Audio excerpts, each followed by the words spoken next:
Thank you speaker साहब, ये question number 56 था और मेरा सवाल जी था। आंसर भी टेकन एज रेड, सप्लीमेंट्री कीजिए। जी मेरा सवाल था कि ये जो हमारे पाकिस्तानियों की डेड बॉडीज़ होती हैं उन्हें PIA लेकर आया करता था, लेकिन अब PIA प्राइवेटाइज हो गई है, तो अब क्या मैकेनिज्म है और ये किस तरह होगा? और मैं अगर दूसरा भी साथ ही कर दूं।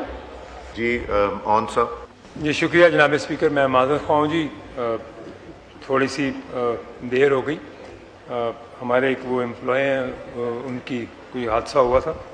जनाब स्पीकर, ये जो मेरी ऑनरेबल मेंबर ने मेरे से सवाल पूछा है, ये 799 डेड बॉडीज़ हैं जी, जो कि पाकिस्तानी वर्कर्स आए हैं जी पिछले 2 सालों में।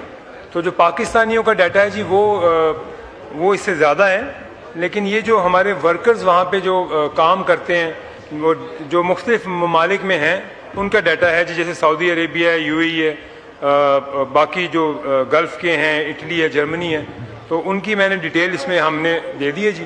तो और इनको जी 1-1 मिलियन इनको डेथ कंपनसेशन मिलती है जी, और अगर इनकी कोई डिसेबिलिटी हो तो उनको भी अप टू 1 मिलियन तक इनको उनका सवाल ये था कि इन लोगों को पहले PIA फैसिलिटेट करती थी जी, तो अब कोई मैकेनिज्म है बॉडीज वापस लाने का? जी अभी भी PIA ही है जी। और जहाँ पे PIA नहीं जाता जिन ममालिक में?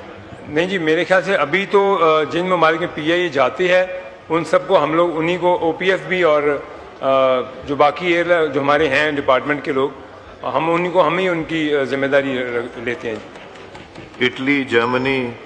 जी सर, इटली भी, Germany, Japan, Bahrain, Turkey, Spain. यहाँ तो PIA नहीं है ना, यहाँ PIA नहीं है। उनका मकसद ये था कि उनको किस तरह फैसिलिटेट करते हैं वहाँ से लाने के लिए।